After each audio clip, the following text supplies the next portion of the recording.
elements of it there. It's titled From Economy of Occupation to Economy of Genocide. Now, this report, and I would urge you to read it, identifies dozens of corporations across defense, technology, tourism, I wouldn't have thought that, tourism, the extract industry, pension funds, you name it. These are corporations that are fueling and benefiting from this crisis. I mention this because often when there is a crisis of this scale, many ordinary citizens think there is nothing that I can do. I'm not in government, I'm not in the UN, I'm not a policy maker. But you are a consumer, and I was aghast that some of my decisions as a consumer are problematic in the context of your report. Tell us about your most seminal findings in this report and what do you want us to do with it? If you allow me to say something on genocide, just to add two elements. You rightly pointed to the word prevention. The convention is to prevent and punish the crime of genocide. And how do you punish it how do you prevent it if you cannot even see it, if you cannot even name it?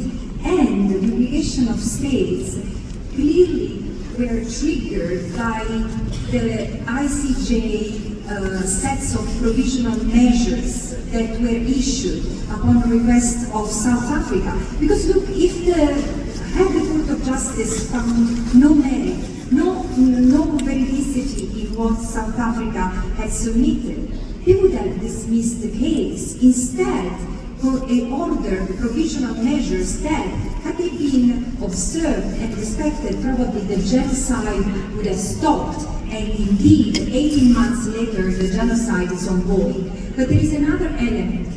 The genocide, because people say, yeah, but it's just war crimes and crimes against humanity.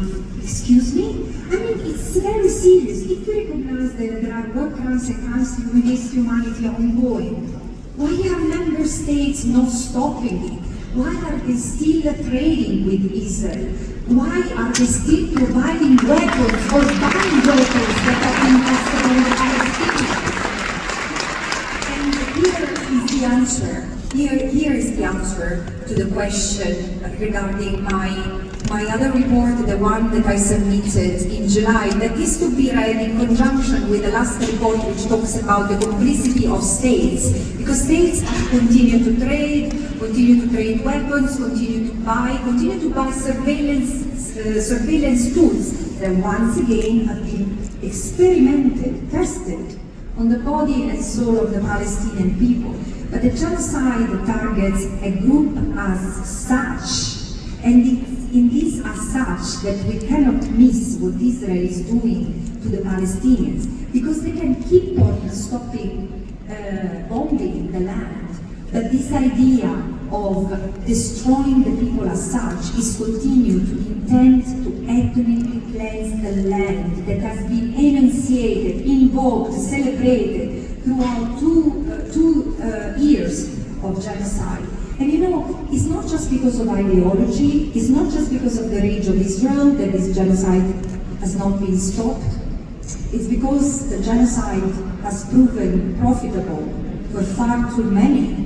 And because, look, I could have written a report on the economy of occupation turning into an economy of genocide already, the economy of occupation, years ago, because Israel has used the private sector, like the weapons and heavy machinery, surveillance systems, but also the production of goods services, the tourism industry, to displace the Palestinians and replace them with settlers. This is what's going on, and this is what continues to go on, and this is what we risk to see happening to the Palestinians, where what is proposed today as reconstruction of Gaza might achieve what the genocide has failed to achieve: kick out the Palestinians from the little that remain of their land. And this is why we need to stop it, and we cannot call it peace. But is this new? Is this exceptional? Is this only happening to Palestine? No. This is what has happened throughout history. And this is why I say in the report, and then of course it will resonate with you in South Africa, but also in DRC, in Sudan, throughout this continent. Settler colonialism has always involved private interests. Private companies have always historically been the drivers and the enablers of settler colonial enterprises.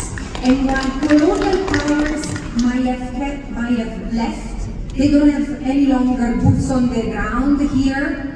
The exploitation, the structure, the deep entrenched structure of exploitation continues through the businesses, through the multinationals. And this is what we have to stand against today. For Palestine, in Palestine, inside our own system, in Europe, and here in South Africa.